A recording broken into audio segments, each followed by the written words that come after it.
Rep Fitness has finally dropped their Altitude Power Rack, a budget alternative to their existing lineup. And of course, the home gym community is up in arms. We're gonna do some head-to-head comparisons in terms of cost and product, and I'm gonna give you my personal opinion. The No Fake channel, checking in. Jonathan here with another home gym weekend review where I cover everything that is happening across the home gym multiverse. And of course, it's another week, so Rep Fitness has dropped another product. They've been just releasing so much stuff this year, it's hard to even keep up. They dropped their Altitude Power Rack configuration, and for the first time ever, even though it's pre-ordered, you can get this by Christmas. So if you order this now, you're gonna be getting it in like 9 days. That is pretty cool, especially because I know they got a lot of flack for doing so many pre-orders and pushing those delivery dates so far out. Now, Rep Fitness is already known for having some pretty good power rack options, especially their PR 5000, which is 3x3, 1-inch holes. People love it. I have the PR 4000, which is 3x3, but has 5/8 of an inch hole, which I love because it's got that west side hole spacing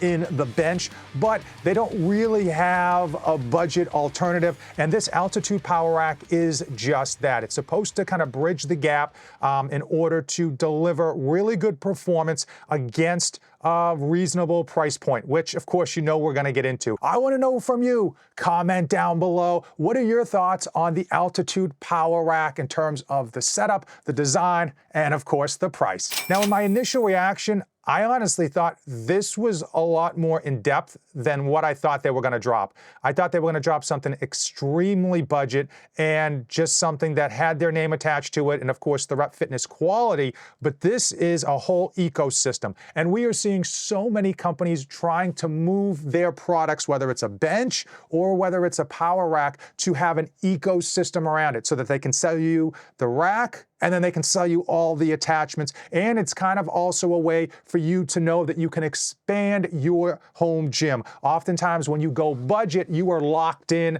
to some company's system and they don't actually necessarily produce a lot of extra stuff. So you're basically stuck, and then you have to sell it on Facebook Marketplace and you get people asking if it's available, and it's a whole ordeal. Now, at first glance, I was really excited that they have an a la carte system, meaning you can just buy what you want and then you can upgrade later over time if that's something you're interested in, but you're not forced into some of these all-in-one home gyms, have like everything combined, and you're forced to get the Smith machine, even though you may never use the Smith machine as an example. Now, this comes with a functional trainer on the front, but you also get the lat pull down and low row. It's very much like the Aries 2.0. They even have a cutout for the bench here, but the weight stacks are on the side, giving you plenty of room to get your bench in here for something like incline bench press. It wouldn't be a home gym equipment release without the community bashing it outright. I think a lot of the angst against this is twofold. One, the price, and we're gonna go into that in detail, and two, the fact that it is 2x2 construction.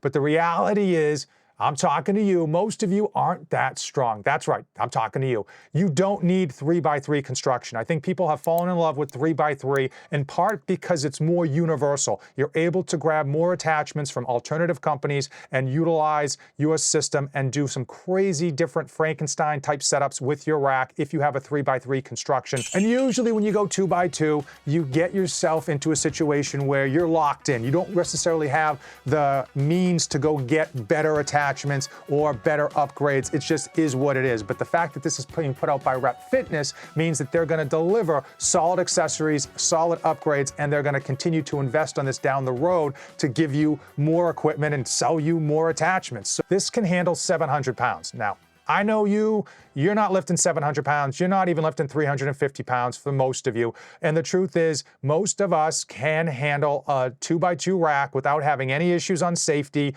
or security or feel like we're gonna be putting ourselves in danger. I am the danger. Most of the time, that 3x3 rack that we have is simply overkill. And if you're a home gym nerd like me, great, overkill is the name of the game, right? But if you're just a laissez-faire home gym owner or someone that's just kind of like getting into the home gym market, going with 2x2 is gonna suit you just fine. Believe it or not, there are tons of home gym owners that don't post all of their exercises and workouts on Instagram on a daily basis. A number of people on the interwebs have been speculating that since the Altitude Power Rack is out, Rep Fitness is going to discontinue their popular PR4000. Well, Rep Fitness has already come out and said that is just the craziest thing ever because the Rep Fitness PR4000 is so popular and they've got so many attachments. There's no reason for them to cancel that thing because it's literally like a cash cow. All of the engineering and designing has been done and all they get to do now is sell them.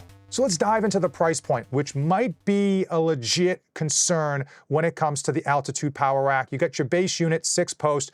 It comes with the weight storage and it comes with the multi-grip pull-up bar. It comes with these drop-in safeties. This multi-grip pull-up bar actually has like a powder coat, so it gives you some nice grip. It has 2 heights on here, 83 and 97. Both of them are going to be the same price, and Rep Fitness will tell you, get the tallest one that will fit in your space, and I absolutely believe that. For most of us basement dwellers, that is usually the biggest problem. Now, you can go with the rack and cable attachment, which is what most people want. They want to be able to do some cable flies, some pull downs, some bicep curls, some tricep exercises, and that's at $3,100 already. And that's with the base weight stack, which I believe provides 85 pounds of real resistance on each side. And I already know what you're saying. 85 pounds isn't enough for me to do my bicep curls.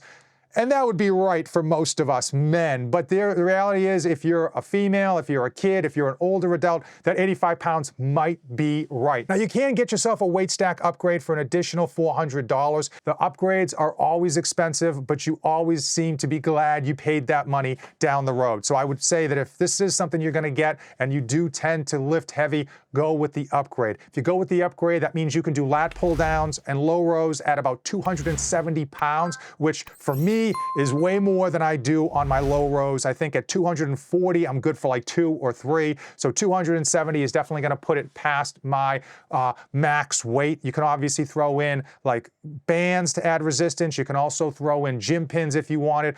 Now, one of the nice things about going with Rep Fitness is the color options. They're known for having great color options, and most of the time, these budget racks come in 1 or 2 colors. You're getting 7 options, and I'm actually surprised that the stainless steel option is only $100 more compared to some of their other stainless steel products in terms of the price jump. So that $100 for the front stainless steel, not too bad overall, if that's your bag. If you enjoy these home gym week in reviews, make sure you are checking out the links in the description. Of course, it is not a one-way street. You scratch my back, I'm gonna scratch yours. When you use those links, let me know so that I can send you a small token of my appreciation. Now, if for some reason you wanted just the rack and a Smith machine, you can go that route. That tends to be pretty good price-wise, but I think most people are either going to want the rack and cable system or the whole kit and caboodle. The rack, the Smith machine, the cable attachment, and all that jazz. Let's go through as well the shrouds. I like the fact that you can get the shrouds or you cannot get the shrouds. They are going to run you $200, give or take. I don't like shrouds. I think they look really nice, but they also block out a lot of the light. So depending on where your light is in your home gym, it could be an issue that it just kind of makes the space feel a lot darker because of how they're designed. And I like the fact that Rep Fitness is doing a la carte. So you know that if you go with the base unit, maybe you only have the money for the base unit, and then you decide, okay, a year later, you saved up, you can go with the cable attachment separately. You can also get their Smith machine for $700 in terms of upgrades. That's not too bad considering the upgrade for their PR5000 is an additional $1,000. And one of the nice things about going with Rep Fitness is that a lot of the attachments they have are quality. You get the drop-in dip attachments. You've got the option for strap safeties, which I always recommend. They're quieter, they're easier on your barbell, and you can adjust these at different heights, giving you a bit of an angle on this strap, and it allows you to just kind of dial it in perfectly for whatever lift you're doing. Now, one of the biggest complaints with any release when it comes to the home gym world is the cost. Costs are always going up, and when Rep Fitness put this information out into the ether, when they talked about it initially, it sounded like it was going to be a budget option. And you can see that with this setup, this does not even have the shrouds, it does not have the Smith machine. You're at $3,500, so it's not budget. And if you watch the Rep Fitness video that they put out, they did mention that it's not meant to be a budget option. It's meant to be a mid-tier option. So that's fine. I think they kind of just realized where the price points were, and they rather just deliver something of higher quality and keep the price point in the middle versus trying to go ultra cheap and then no one's happy about it at the end of the day. So I built as close as I could, like for like, on the PR4000, which does tend to come in a little bit cheaper than the PR5000. I've got all the same configurations. You're going to get yourself a lat pull down, a low row, a functional trainer. You're going to get yourself safeties and J-cups, and you're going to get yourself a multi-grip pull-up bar. Now, you're also going to get weight storage. Is this apples for apples comparison? No, it is not, but you can see it comes in at almost $1,200 more dollars. This is $46.97, almost $1,200 more dollars than the altitude option. Now, would I spend $1,200 more dollars going with the PR4000? And for me, as a home gym nerd who plans to be lifting at home forever, yes, that $1,200 I would absolutely spend and wouldn't blink an eye. I think having the 3x3 rack gives you a few more options if you do tend to want to buy alternative attachments from other companies. However, if you're just new to the home gym world, if you're just looking to get a really good piece of equipment in that is going to deliver, but it's not going to break the bank, then yeah, this might be the option for you. Keep in mind, both of these options are going to give you the same exact gains. It's not as though if you spend more money, you're going to get better workouts and better muscle gain and fat loss. That's not how it works. And now it's time. It's time for my final thoughts on the Altitude Power Rack. And I think Rep Fitness did the right thing. If they had gone super budget, the product itself wouldn't be as nice, and people would still be complaining that it's too expensive. I think going with that mid-tier is allowing them to drop seriously good quality and giving you tons of functionality and the ability to improve the product over time if you want to upgrade with attachments or accessories or the Smith machine. I could see why you home gym nerds, myself included, think that this price point is a bit high, especially because it's 2x2 construction. We've really gotten ingrained with the 3x3 construction for attachments as well as for accessorizing our equipment and expanding it and adding a whole bunch of other crazy stuff to it. But for the casual home gym owner, I think this is going to be a really good option because you get the Rep Fitness quality, you get the Rep Fitness customer service, and you get the fact that Rep Fitness is going to stand behind this for years to come. If you made it this far, then you probably know I missed something big. Comment down below what I missed, what I failed to see, what I failed to discuss. And as usual, if you're looking for more home gym equipment reviews, check these videos out and never save anything for the trip back.